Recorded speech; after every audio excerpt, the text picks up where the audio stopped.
हाँ भाई, तो सबसे पहले आज हम बात करेंगे स्टार्टिंग से थोड़ा बीओपी में, है ना। पहले आप मुझे बताओ, what do you mean by BOP? What is balance of payment? It is a systematic record of all international economic transaction between residents and non residents. Very good, ठीक है ना। उसके बाद अगर मैं इसके फीचर्स पूछूं तो बस ये तीन चीज लिखोगे। It records transaction of export and import of goods services and unilateral transfers. और क्या? It is based on double entry book keeping system of accounting. Very good. और ये सिर्फ क्या? 1 साल के लिए बनाया जाता है। ठीक है, जनरली मेड फॉर 1 ईयर। और अभी तीन ही हुई है, चार लिखवाई थी। Systematic record of all international. It is a systematic record, ठीक है ना। इतनी बात समझ में आ गई। What is BOT? Balance of trade.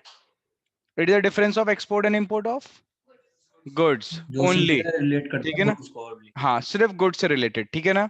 उसके बाद अगर हम बात करें तो मैंने आपको डिफरेंस भी दिया था होमवर्क में, पता नहीं करा नहीं करा अभी आपने। चैप्टर खत्म हो गया ना जिस दिन, कर उसी दिन लेंगे। चेक, हाँ उसी दिन चेक करूंगा मैं, ठीक है ना। अभी मैं कर लूंगा, वैसे देख लूंगा, रैंडमली पूछ लूंगा। बट जिस दिन चैप्टर खत्म होगा उस दिन जरूर पूछूंगा, ये बात ध्यान रखना, और चेक भी करूंगा। क्लियर है। उसके बाद मैंने आपको बोला था बेटा कंपोनेंट्स होते हैं बीओपी के, है ना। तो बीओपी के कितने कंपोनेंट्स हैं? कितने? Very good. कौन कौन से? करंट अकाउंट और कैपिटल अकाउंट। Very good. हाँ भाई, इधर online, what is current account? Online, what is current account?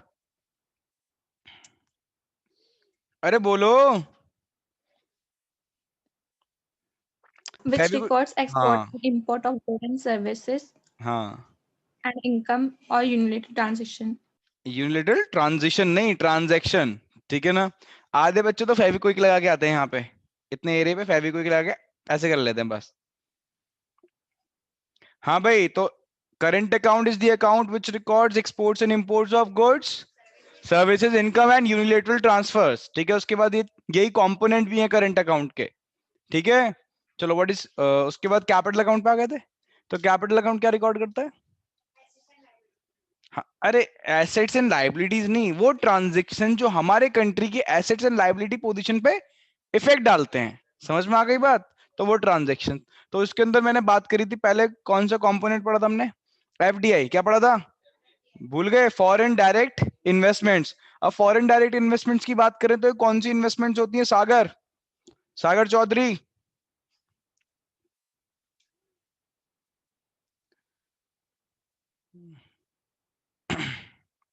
सागर है भी? सागर भी नहीं दिख रहा, भी आया था फिर चला गया। हाँ भाई, चारू कनौजिया या देव, दोनों में से बताओ व्हाट इज एफडीआई? भैया 10% equity share capital of the company of another country. मतलब क्या, क्या मतलब इस बात का? इस बात का मतलब इन्वेस्ट। अगर बाहर से कोई कंपनी इंडिया में आ रही है और वो किसी कंपनी की at least 10% of the equity share capital खरीद लेती है, तो हमारी सरकार ऐसी इन्वेस्टमेंट्स को क्या बोलती है? FDI, foreign direct investment. अब इसको डायरेक्ट क्यों बोला जाता है? Why it is direct? Because it is directly made in the production process. Now why it is directly made in the production process? Because such investments give control over management and operations of the management and investment. Operation. समझ में आ गया? क्या ये stable होती है? क्यों? Why it is stable? It is stable in the sense that there is no withdrawal of investment at short notice. ठीक है, सब बता चुका हूं, नहीं बता चुका, है ना। यहां तक हो गया था, रिवीजन हो गया, समझ में आ गई बात। आगे चलें, कोई प्रॉब्लम तो नहीं है?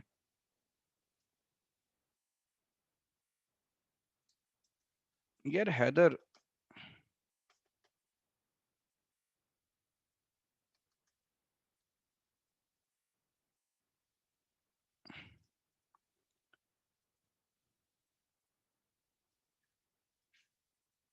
लिखो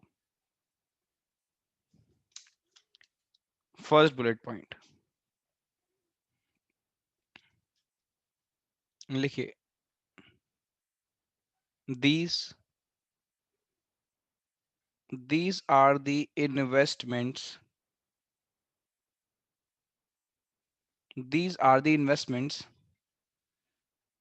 which are made, which are made less than, less than 10% of equity of equity share capital of company of another country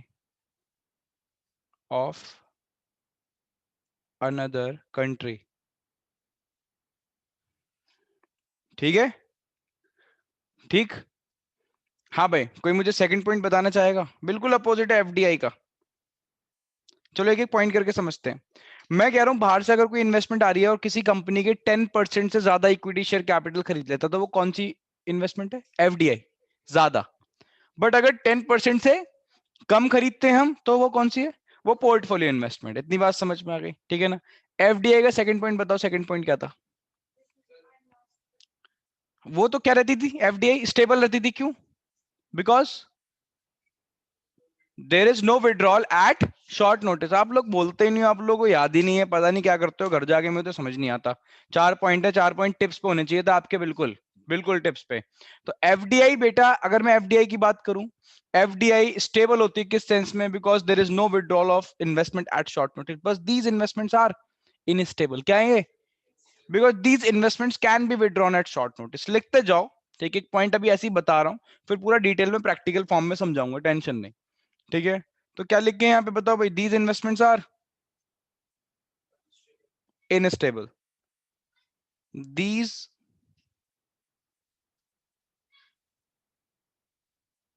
investments are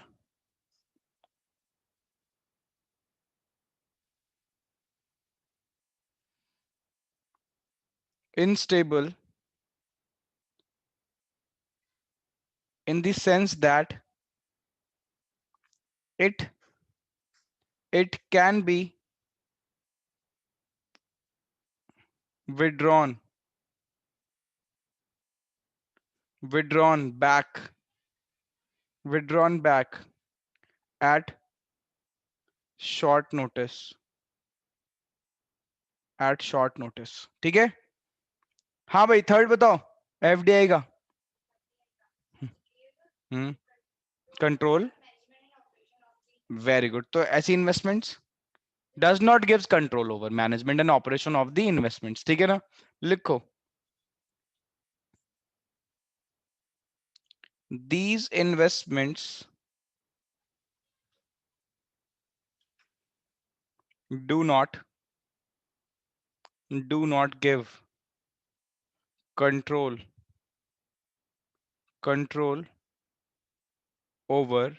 management and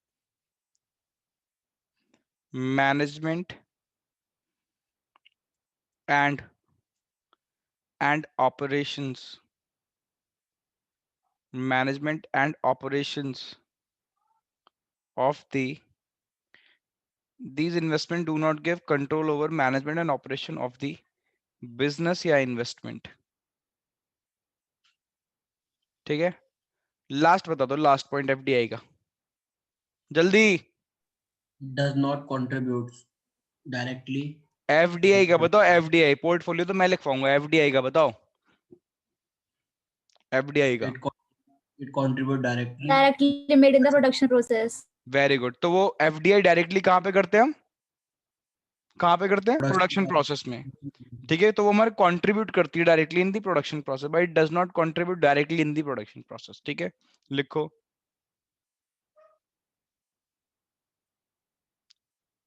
it does not contribute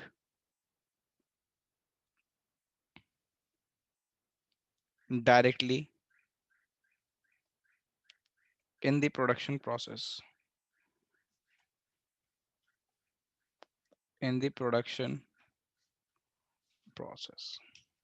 हाँ भाई, अब जरा मेरी बात को ढंग से सुनना। एफडीआई बहुत बड़ी बड़ी इन्वेस्टमेंट थी, ठीक है? बड़ी बड़ी का मतलब क्या है? कि बहुत ह्यूज अमाउंट में पैसा आता है। अगर आप किसी कंपनी के 10% से ज्यादा खरीद रहे हो तो पैसा तो बहुत जाएगा ही जाएगा। तो इस वजह से जब ह्यूज इन्वेस्टमेंट्स होती है उसको हम शॉर्ट नोटिस पे विड्रॉ नहीं कर पाते, स्टेबल रहती थी। इतना सारा पैसा दे ही क्यों रहे? पहली बात, सीधा कंपनी के कंट्रोल लेने के लिए, मैनेजमेंट पे भी और ऑपरेशंस पे भी, और पता है किस में, प्रोडक्शन करने के लिए। तो ये सारी बातें मैंने ऊपर लिखवाई थी। बट मैं कह रहा हूँ, आप देखते हो स्टॉक मार्केट की अगर मैं बात करूं, शेयर मार्केट की बात करूं, तो शेयर मार्केट में छोटे छोटे इन्वेस्टर्स भी तो हैं, है ना, जो डेली बेसिस पे ट्रांजेक्शन करते हैं, शेयर्स खरीदते बेचते हैं, खरीदते बेचते हैं, है ना। तो अब वो, अगर कोई इंसान मान लो आज ट्रेड कर रहा है, ट्रेड करना मतलब शेयर्स खरीद रहा है, मानो उसने 40,000 रुपए के शेयर खरीदे हैं, अब 40,000 रुपए के शेयर खरीद रहा है, तो उसका ये मतलब तो नहीं है कि कंपनी का उसने 10% खरीद लिया, है ना। उसने तो कंपनी का 0.1% भी नहीं खरीदा होगा, है ना। तो ऐसी इन्वेस्टमेंट्स का क्या करें, ये जो छोटी छोटी ट्रांजेक्शन जो डेली बेसिस पे हो रही हैं, है ना, इनको हम पोर्टफोलियो इन्वेस्टमेंट बोलते हैं। समझ में आ गई बात। अब क्या है एक्चुअली, ये जो इन्वेस्टमेंट्स हैं जो हो रही हैं, ये हमने पैसा कंपनी को दिया तो है, बट कंपनी से प्रोडक्शन नहीं कर पाती। क्यों? क्योंकि हम पता क्या करते हैं, हम खरीदते हैं बेचते हैं, खरीदते हैं बेचते हैं। जो स्टॉक मार्केट के अंदर ट्रेडर्स हैं वो क्या करते हैं, शेयर खरीदा 100 रुपए पे, बेच दिया 110 पे, 10 रुपए का क्या हो गया, प्रॉफिट। समझ में आ गई बात। तो उसके पैसे तो उसके पास वापस आ गए ना, तो कंपनी के पास थोड़ी गए प्रोडक्शन करने के लिए। यानी मैं बोल रहा हूं ये जो ट्रांजेक्शन हैं ये लेस देन 10% है। यानी ये बहुत बड़ी बड़ी ट्रांजेक्शन नहीं है, ये छोटी छोटी ट्रांजेक्शन हैं, ठीक है। और ये ट्रांजेक्शन कभी भी आपको कंट्रोल नहीं देती किसी भी कंपनी के मैनेजमेंट पे और ऑपरेशंस पे। समझ रहे हो बात को। और ऑब्वियसली ये इनस्टेबल है, किसी ने पैसा लगाया, उनको दिखेगा शेयर का प्राइस बढ़ेगा तो पैसा अपना बेच के निकाल लेगा। समझ रहे हो मेरी बात को, है ना। तो बेटा ऐसी ट्रांजेक्शन्स इनस्टेबल रहती है, बिकॉज देयर इज विड्रॉल, ठीक है ना, एट शॉर्ट नोटिस, ठीक है। उसके बाद अगर मैं बात करूं तो लास्ट वाला पॉइंट, ये कंट्रीब्यूट नहीं करती प्रोडक्शन प्रोसेस के अंदर। क्यों नहीं करती? क्योंकि ये स्पेकुलेशन हो रही है। स्पेकुलेशन का मतलब क्या होता है, सट्टा लग रहा है एक तरीके से, बस समझ में आ गया। तो कंपनी के पास पैसा जा भी रहा है, आ भी रहा है, जा भी रहा है, आ भी रहा है। समझ रहे हो मेरी बात को। तो ये प्रोसेस चलता रहता है, ठीक है। हाँ भाई, बात समझ में आ गई, हाँ या ना, क्लियर है। तो एफडीआई कौन सी इन्वेस्टमेंट है, जो स्टेबल रहती है, ठीक है। 10% ज्यादा खरीदोगे कंपनी का, आपके पास कंट्रोल भी आएगा मैनेजमेंट और ऑपरेशन का। लेस देन 10%, तो पहली बात तो ज्यादा ह्यूज अमाउंट नहीं है, कंपनी का मैनेजमेंट और ऑपरेशन का कंट्रोल नहीं आएगा, ऊपर से इनस्टेबल है ये, और ऊपर से प्रोडक्शन प्रोसेस में कंट्रीब्यूट नहीं कर रहे। क्लियर है। एक क्वेश्चन लिखो,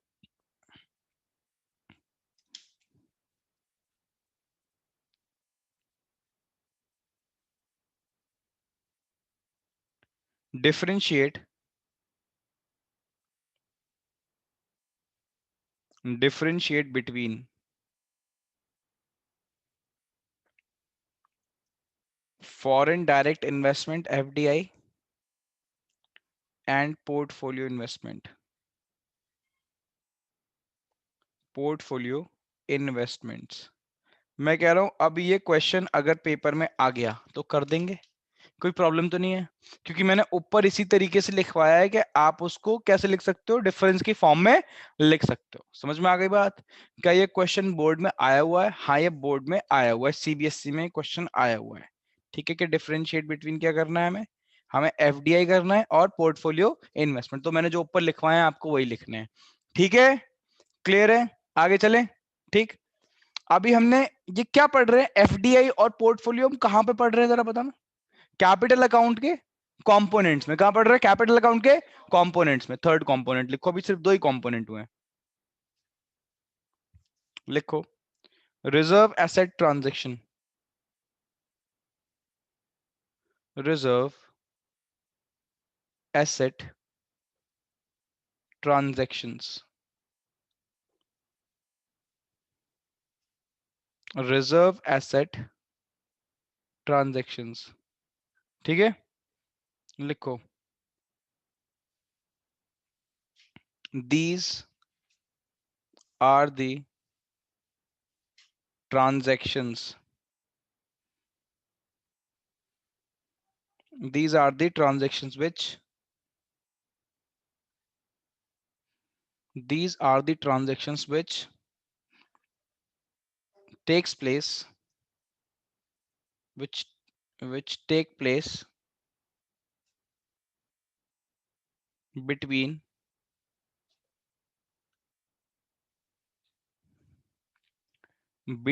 monetary authority, between monetary authority, between monetary authority of two countries.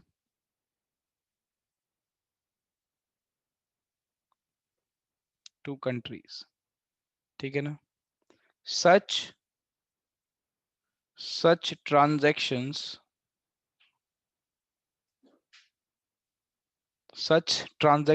increases or decreases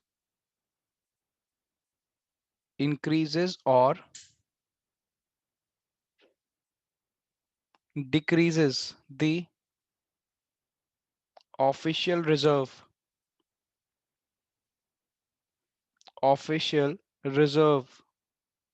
of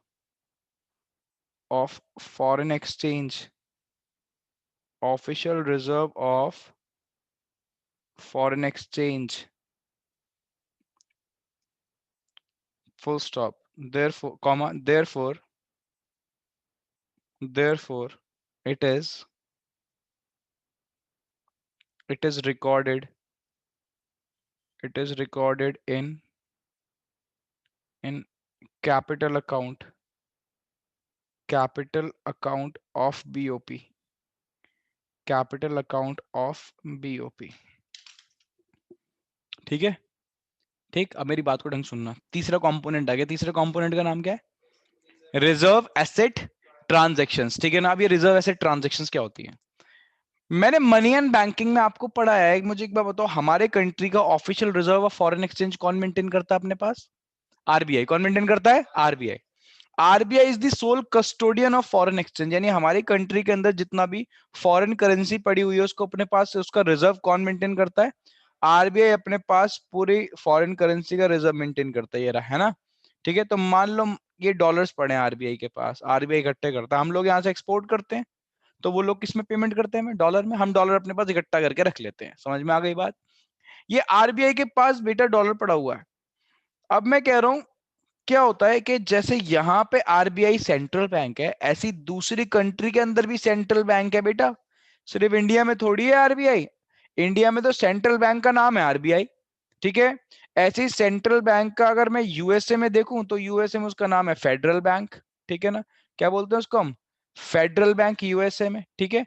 India में हमने आरबीआई बोल दिया और यूएसए में क्या बोल रहे हैं उसको? Federal bank. समझ में आ गई बात? क्या उसके पास भी रिजर्व रहता है? हाँ रहता है उसके पास भी. वो मेंटेन करके रखते हैं बहुत सारी चीज अपने पास, है ना?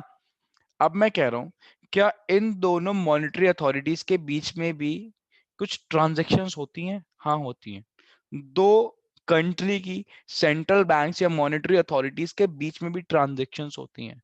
उन्हीं ट्रांजैक्शन को हम बोलते हैं रिजर्व एसेट ट्रांजैक्शंस. क्या बोलते हैं? Reserve asset transactions. ठीक है ना?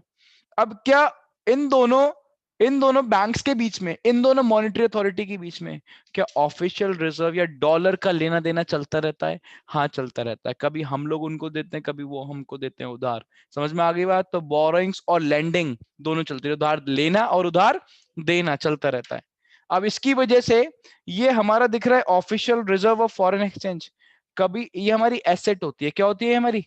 कभी ये बढ़ जाती है और कभी ये कम हो जाती है. और हमारी कंट्री की अगर एसेट और लाइबिलिटी पोजीशन पे इफेक्ट आ रहा है तो कहां रिकॉर्ड करोगे? कैपिटल अकाउंट में. कहां रिकॉर्ड करोगे? इसीलिए जो रैट लिखा है मैंने, रिजर्व एसेट ट्रांजेक्शन है, कहां रिकॉर्ड होती है ये बताना? ये कैपिटल अकाउंट के अंदर. समझ में आ गई बात? क्योंकि कभी हमारा फॉरेन एक्सचेंज बढ़ जाता है ट्रांजेक्शन से, कभी हमारा फॉरेन एक्सचेंज घट जाता है, तो उसको कहां रिकॉर्ड करोगे? Reserve asset transaction capital account में. अब रीड करो. दो क्या लिखा है मैंने? These are the transactions which take place between monetary authorities of two countries. ठीक है ना? दो कंट्री की मॉनेटरी अथॉरिटीज के बीच में जो ट्रांजैक्शन होती है. अब इस ट्रांजैक्शन से होता क्या है? सच ट्रांजैक्शंस या तो क्या करते हैं? इंक्रीजेस और decreases the official reserve of foreign exchange. ठीक है? देयरफॉर इसको कहां रिकॉर्ड करना पड़ता है? कैपिटल अकाउंट में. समझ में आ गई बात? बीओपी. कितनी बात क्लियर है? ठीक है? तीन कंपोनेंट हो गए, एफडीआई, पोर्टफोलियो और हाँ रिजर्व एसेट ट्रांजैक्शन. एक बस लास्ट हेड और लिख लो, कैपिटल अकाउंट भी खत्म. सबको समझ में आ रहा है सामने ऑनलाइन?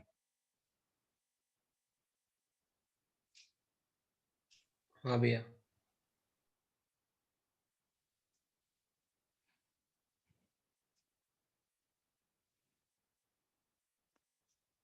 लिखो अदर इन्वेस्टमेंट्स में. लिखो in this head we record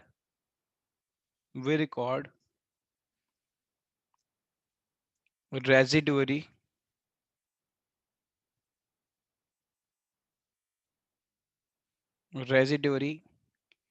investments या ट्रांजैक्शंस, कुछ भी लिख दो, like international trade credits, like international trade credits,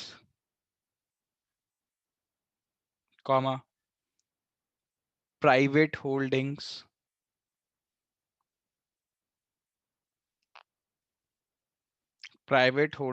of foreign exchange,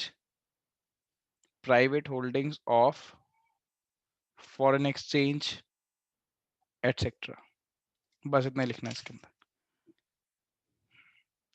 ठीक है। हाँ भाई लास्ट हेड क्या है मुझे बताना, अदर इन्वेस्टमेंट्स, क्या लिखा है मैंने। अब जितनी भी बची हुई इन्वेस्टमेंट्स हैं या कुछ ट्रांजैक्शंस है वो लास्ट कहाँ रिकॉर्ड होती है मुझे बताओ।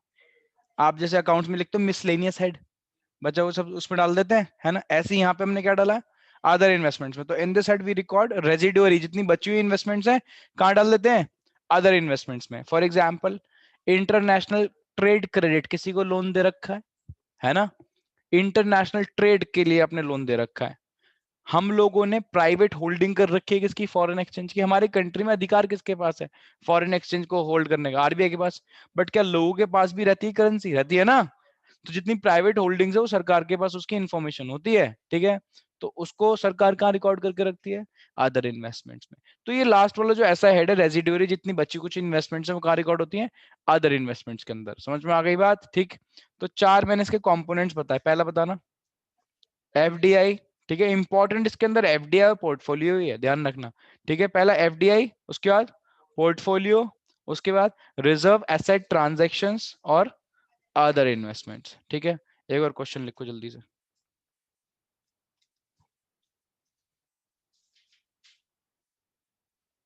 लिखो what is capital account, what is capital account, question mark लिखो, व्हाट आर इट्स कंपोनेंट्स,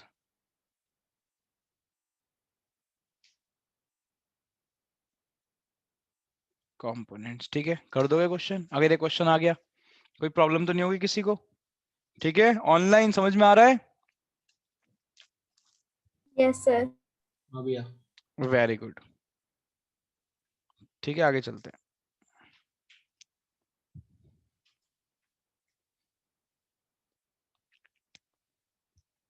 लिखो transactions,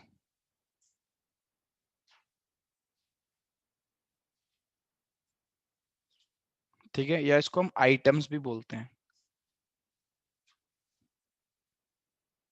items in BOP, transactions या आइटम्स इन बीओपी, ठीक है।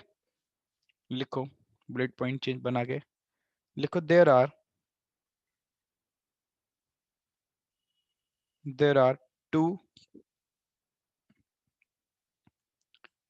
two types of transactions in BOP account,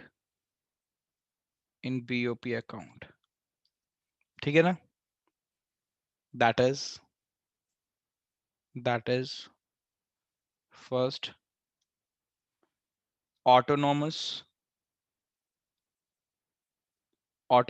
items, ठीक है। इधर accommodating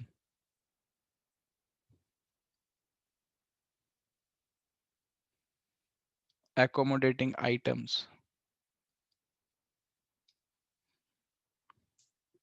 ठीक है। अब इसी को पूरे टॉपिक को एक क्वेश्चन की फॉर्म में करेंगे, ठीक है। लिखो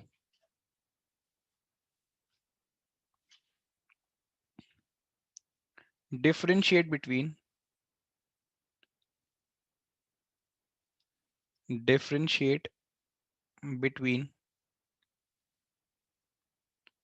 autonomous and accommodating items. ठीक है, चलो आओ भाई सेपरेशन क्रिएट करते हैं.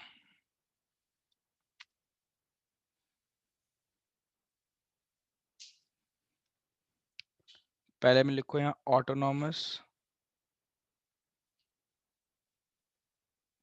यहाँ पे लिखो एकोमोडेटिंग.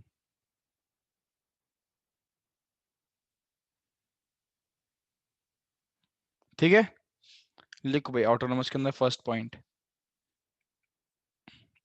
लिखो, these are the transactions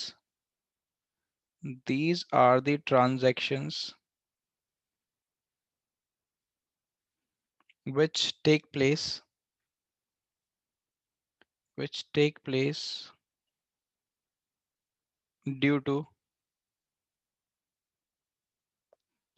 economic motive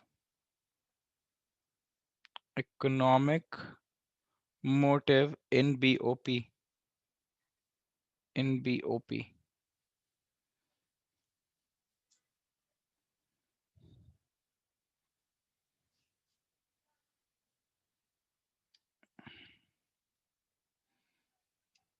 एक सेकंड रुकना.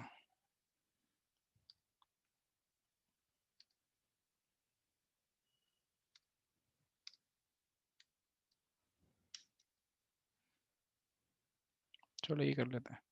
उसके बाद लिखो यहाँ पे लिखो these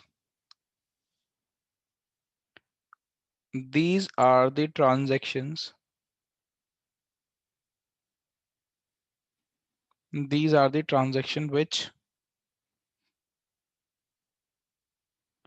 which take place due to other activities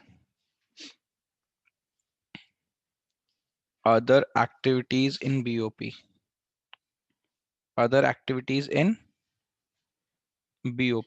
ठीक है, लिखते रहो बस. उसके बाद लिखो these items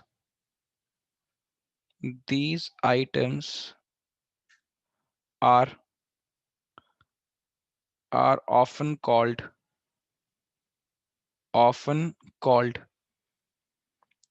above the line items.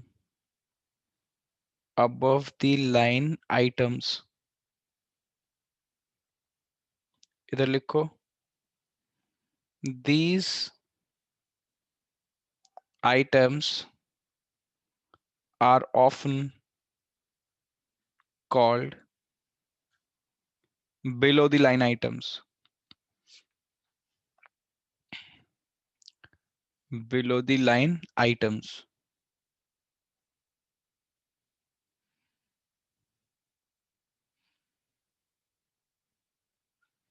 ठीक, उसके बाद लिखो these items create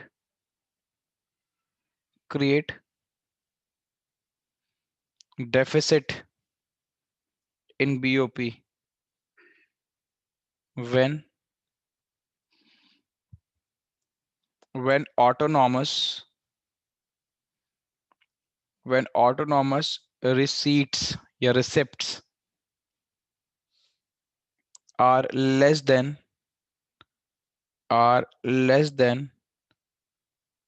autonomous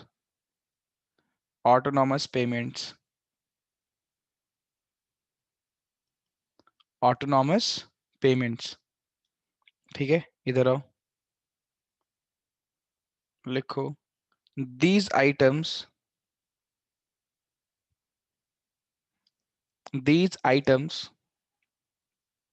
correct deficit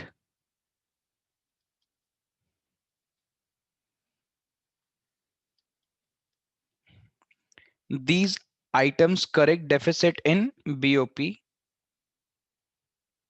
because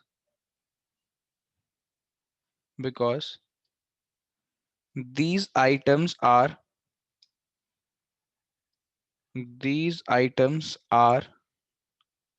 short term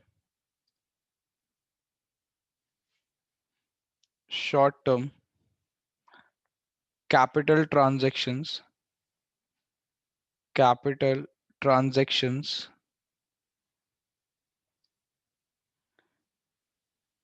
are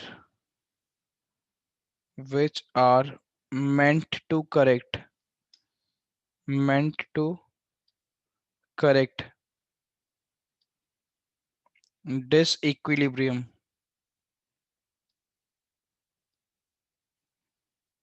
disequilibrium in BOP.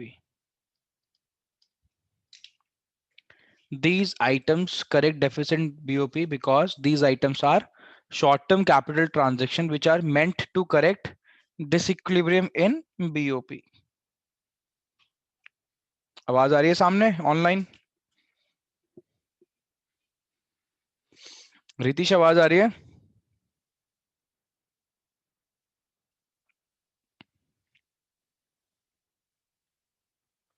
Ritish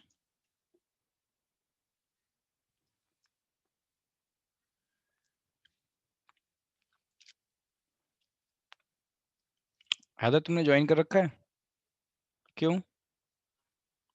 हाँ भैया आपकी वॉइस आ रही है। रितीश कहाँ है फिर ये?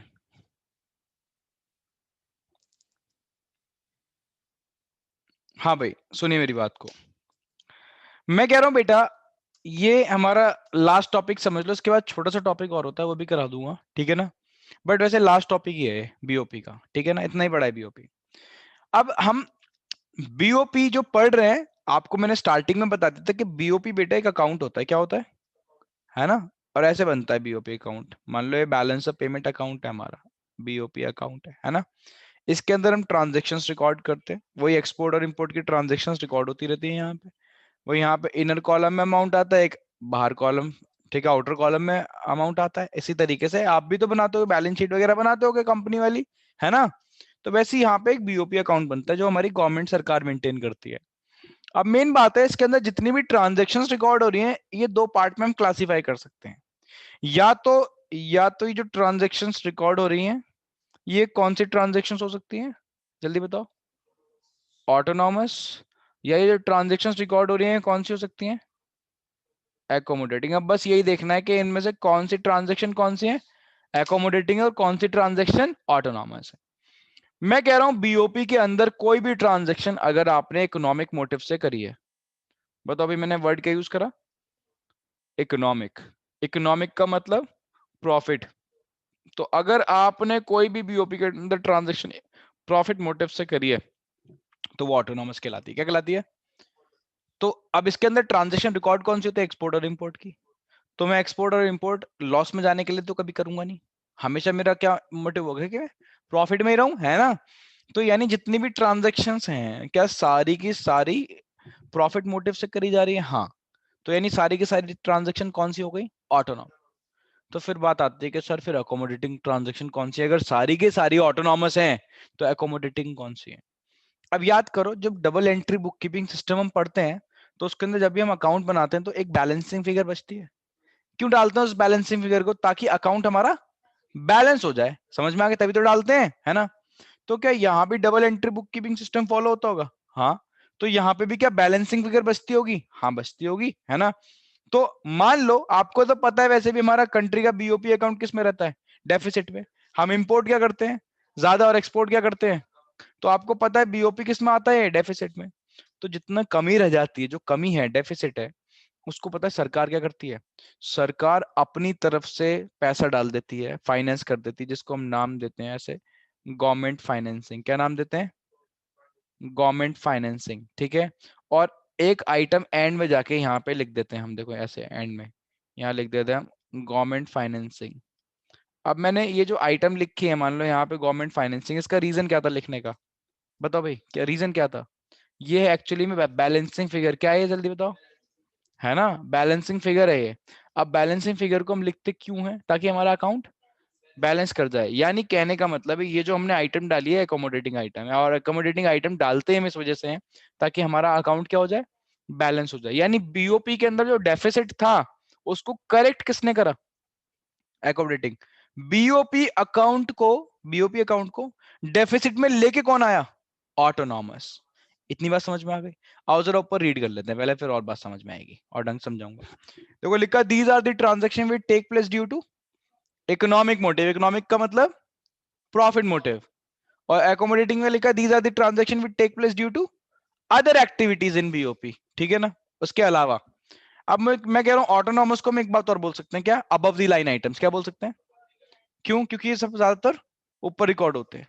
बैलेंस फिगर कहां आती है, हमेशा एंड में। तो इसको हम क्या बोलते हैं, इसको हम क्या बोलते हैं, these items are often called below the line items. समझ में आ गई बात। अच्छा, बीओपी को डेफिसिट में कौन लेके आता है, ऑटोनॉमस। तो these items create deficit in BOP. कब, व्हेन ऑटोनॉमस रिसीट्स कम हो जाती है किससे, ऑटोनॉमस पेमेंट से। यानी हम इंपोर्ट ज्यादा कर लिया हमने और एक्सपोर्ट कम करा, है ना।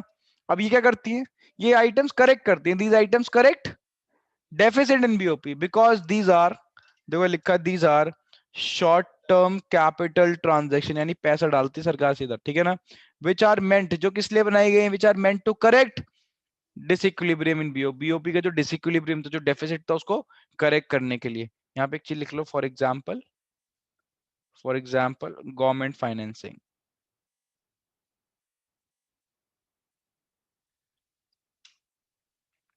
ठीक है भाई, चलो दैट्स ऑल फॉर टुडे।